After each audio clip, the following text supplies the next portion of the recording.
വനാതിർത്തിയിലെ ഇരുമ്പ് വേലി മറികടക്കാനുള്ള ശ്രമവുമായി കാട്ടാന. കർണാടക തമിഴ്നാട് അതിർത്തിയിലെ ദേവരബേട്ടയിലാണ് സംഭവം.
കെ ബി ശ്രീധരൻ വിവരങ്ങളുമായി.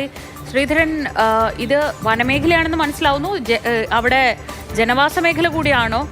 ഈ പരാക്രമം എത്ര സമയം നീണ്ടു? പിന്നീട് എന്താണ് സംഭവിച്ചത്?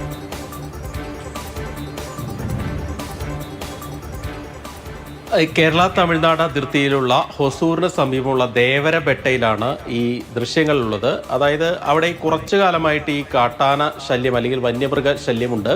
വനമേഖലയോട് ചേർന്നിട്ടുള്ള ഒരു പ്രദേശമാണ്. നിരവധി ഗ്രാമങ്ങൾ ഈ വനമേഖലയോട് ചേർന്നുണ്ട്. ഏതായാലും ഈ കാട്ടാന ശല്യം, വന്യമൃഗ ശല്യമൊക്കെ രൂക്ഷമായതിനെ തുടർന്നാണ് അവിടെ ഇരുമ്പ് വേലികളും വൈദ്യുത വേലികളും ഒക്കെ സ്ഥാപിച്ചിരുന്നത്.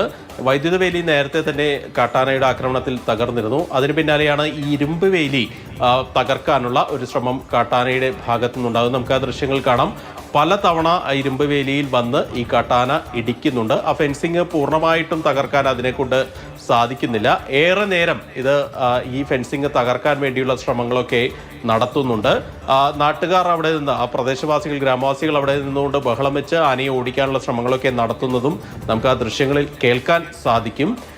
ഏതായാലും കുറേ നേരം ഇങ്ങനെ ഇത് തകർക്കാൻ ശ്രമിച്ച് നാട്ടുകാരെല്ലാം കൂടി യാനയെ അവിടെ നിന്ന് തുരത്താനുള്ള നടപടികൾ തുടങ്ങിയതിന് പിന്നാലെയാണ് ഈ കാട്ടാന പിൻവാങ്ങി കാട്ടിലേക്ക് തന്നെ കയറി പോകുന്നത്. ഈ പ്രദേശത്ത് ഈ കൃഷി നശിപ്പിക്കുന്നത്, വന്യമൃഗങ്ങൾ നാട്ടിലിറങ്ങി കൃഷി നശിപ്പിക്കുന്നത് പതിവായിട്ടുള്ള ഒരു സംഭവമാണ്. അതോടൊപ്പം തന്നെ പുലി ഇറങ്ങുന്നതും പതിവാകുന്ന ബനാർഘട്ടയോട് ചേർന്നിട്ടുള്ള ചില ഭാഗങ്ങൾ ഇത് ഈ ഫോറസ്റ്റുമായി, ഈ വനമേഖലയുമായി കണക്റ്റാണ്.